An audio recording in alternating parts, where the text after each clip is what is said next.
Good morning and welcome to Daybreak. I'm Courtney Jodon. And I'm Lindsey Watson. This week on Daybreak, we have campus, city, and national news. As well as a feature on hockey in Pittsburgh, even though the NHL is still in a lockout. Plus coverage of Decision 2012 and a sports report. An entertainment report, and Donna Winnick is sharing her own creation, a California-inspired salad. Daybreak starts now.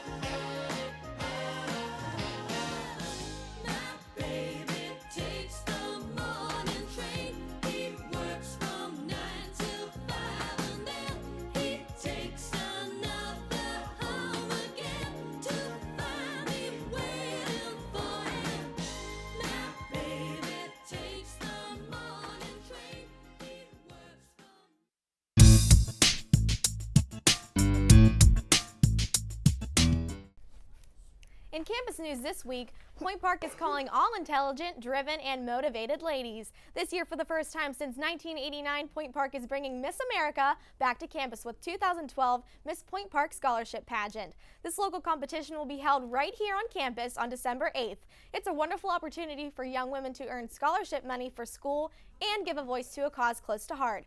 Miss Point Park will consist of 5 stages of competition: private interview, swimsuit, on-stage question, evening gown, and talent. If you are interested at all in Miss Point Park, you can contact Executive Director Alex Peterson at misspointpark@yahoo.com.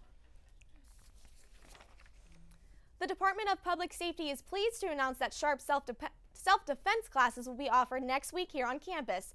SHARP, which stands for Sexual Harassment, Assault, and Rape Prevention, has been developed especially for the personal safety of women.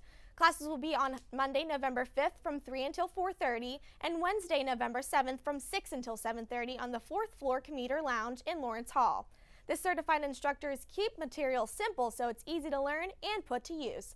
Each participant will receive a certificate upon completion. The class is free, but space is limited, so keep that in mind. To register, contact SHARP at pointpark.edu. USG has found the Body Christian Fellowship Club guilty of discrimination.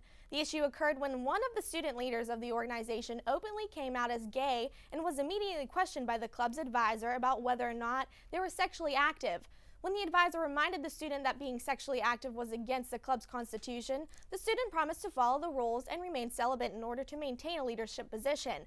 However, the club advisor told the student to either break up with their partner or step down from the position. The student told the Globe that if there was a heterosexual relationship, this wouldn't be a problem for the club.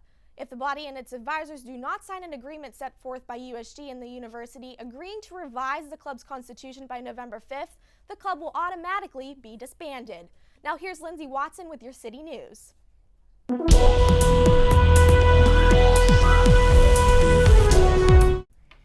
In city news, now that things have calmed down in our area, many groups are sending volunteers to the areas hardest hit by Hurricane Sandy.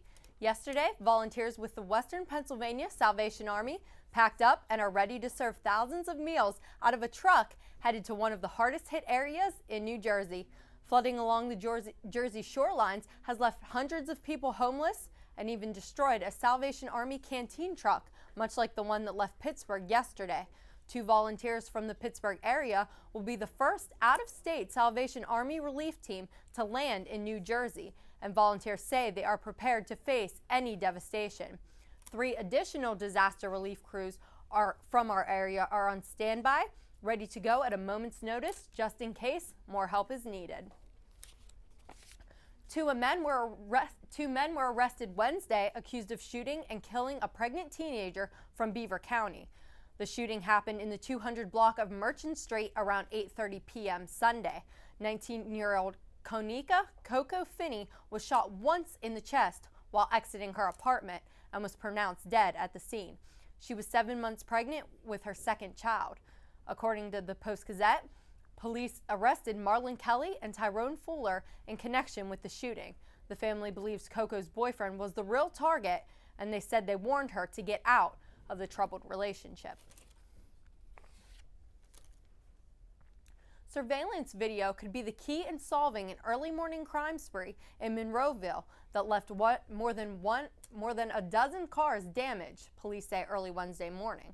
2 teenagers vandalized 17 cars outside of Computniks Incorporated on Mossad Boulevard.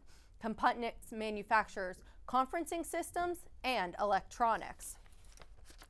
And a Mount Lebanon school director was cited for public drunkenness early Saturday morning.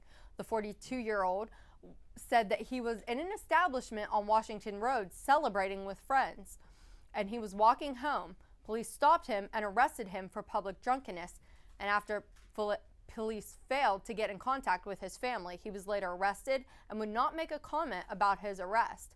John Goldman was elected to the Mount Lebanon School Board in 2011 and said he has no intention of resigning from his position. And straight ahead on Daybreak is a national news report. And will there be hockey in Pittsburgh?